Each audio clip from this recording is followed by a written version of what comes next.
Okay, so hi everybody. I'm Donna Ruff. I'm an artist whose work is in the cut up, cut out shows. I am in Miami Beach. I don't know if you can see that. Palm trees. When I was very little, I grew up in Chicago. My grandparents had a scrap paper company. And there was a company called Field Publications that used to publish the World Book and Childcraft encyclopedias. They would send the old encyclopedias to my grandparents' scrap paper company to be recycled. And before they were sent, they would slash each page, it would slash the whole book, top to bottom. But the pages were still kind of connected at the bottom. My grandmother used to rescue the books from the shredder, and she would tape every page back together. So I had books, encyclopedias, me, my sister, and my cousins had encyclopedias that were all taped back together, every single page.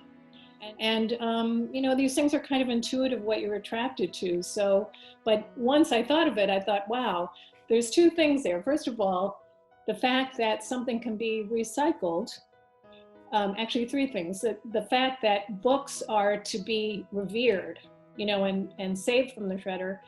And the third thing is to have this labor-intensive activity that almost becomes like a meditation. You're just doing the same repetitive thing over and over and over again. And so all of those things are embedded in the work that I'm doing.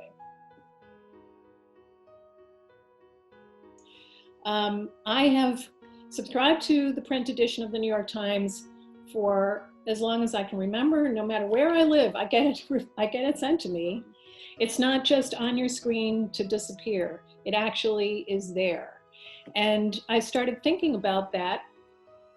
And I started thinking about geometry, sacred geometry, things like tile work, friezes and so forth. I had been to Spain, and I was so fascinated by, I'm very interested in architecture anyway, and I was so fascinated by the designs, the Islamic designs. And so I started playing around with doing these Islamic designs and cutting away the negative space, so that the negative space, the way that I frame them, the negative space becomes as important visually as what's on the page.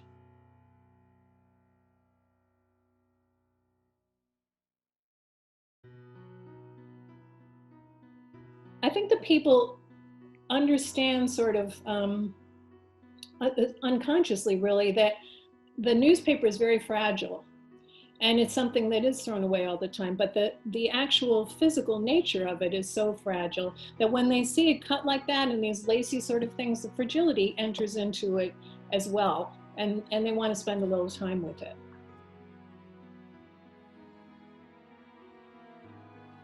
So what I do is I create the pattern on the computer, and I print it out just on regular paper. And then I put it on top of the newspaper page. I use like a light box so I can see where I'm going with it. And then I cut through with my trusty X-Acto knife. Here are some blades. I have to change them quite often. And here's one that I finished fairly recently. And you can see this one has little bits of gold leaf on it as well. So you can see through it.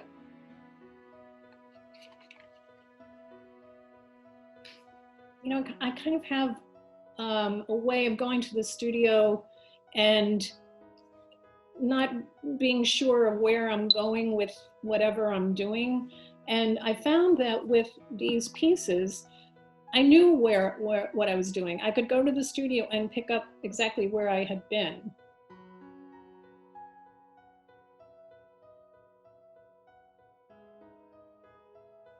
So this is the first one that I did. At this point, I was living in Santa Fe, and I was working in my garage, so I had a really small workspace. And this was a story about the Deepwater Horizon explosion. So you can see in the photograph there, you can see that there's clearly an explosion there. One of the things that I think about is the edges of the work. So I start with the photograph and I work my way out from there. This one is the first one that I did that had to do with the Arab Spring. What happened was that in 2011, when I was starting to start on this project, or this series, I should say, the Arab Spring was going on in the Middle East, and there was a lot of optimism, but there was also a lot of explosions, bombs, violence, and so forth. So, but anyway, you can see with this one how I've started to take away the rectangularity of the image. This one's interesting because this one I wasn't as interested in the photograph above the fold. I was interested in it because it was when Lou Reed died. And I wanted to do an homage to him. And you can see him down at the bottom in his sunglasses. So this one is called Homage to Lou. There's Bill de Blasio in there too, I think. It's always funny for me to see who I run into on the front page. What I'd like to point out here is how, and this is entirely intuitive, how I managed to somehow bring whatever the content is in that lead photograph into the pattern so that it becomes something else. I'm really kind of taking what the photographer has done and giving it a new layer of not only visually but also meaning-wise. And I really like this one because it seems like these two people are kind of following this road, and it also gives a sense of the separation that has been going on. So after the Arab Spring, I started noticing that there were a lot of lead stories about the Syrian migrants. This was the first one actually from that migrant series. And in this case, I mean, that photo to me was such a knockout. There was just no way that I was not going to use that page. And this is still one of my favorites. And here's one of the more recent ones that is since my show in New York, also still with the migrants, but I started to add gold leaf to the pages, thinking about illuminated manuscripts. I had worked with gold leaf in some of my other work. And so each of those little gold spots is a little piece of gold leaf.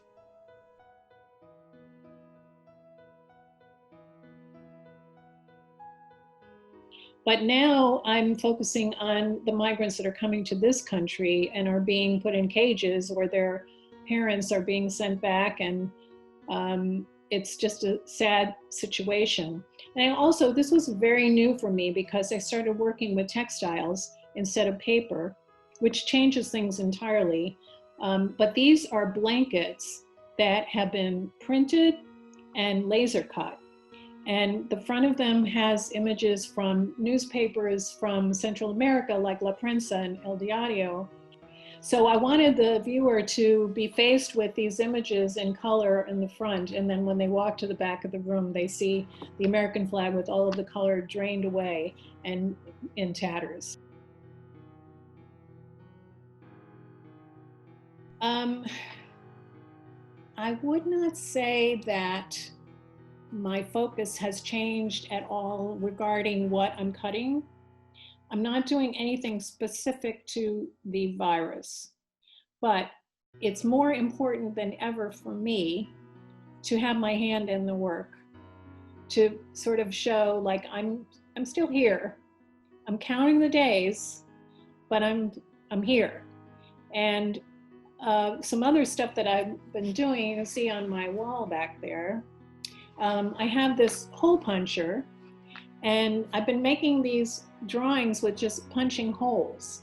And it just feels like I just need, there's an element of counting, of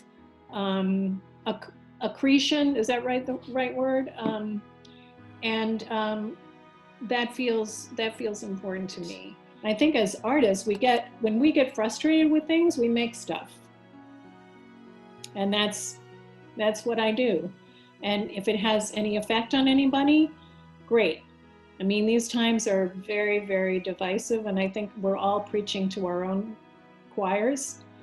But it makes me feel like that plus, actually social activism is all of the piece for me.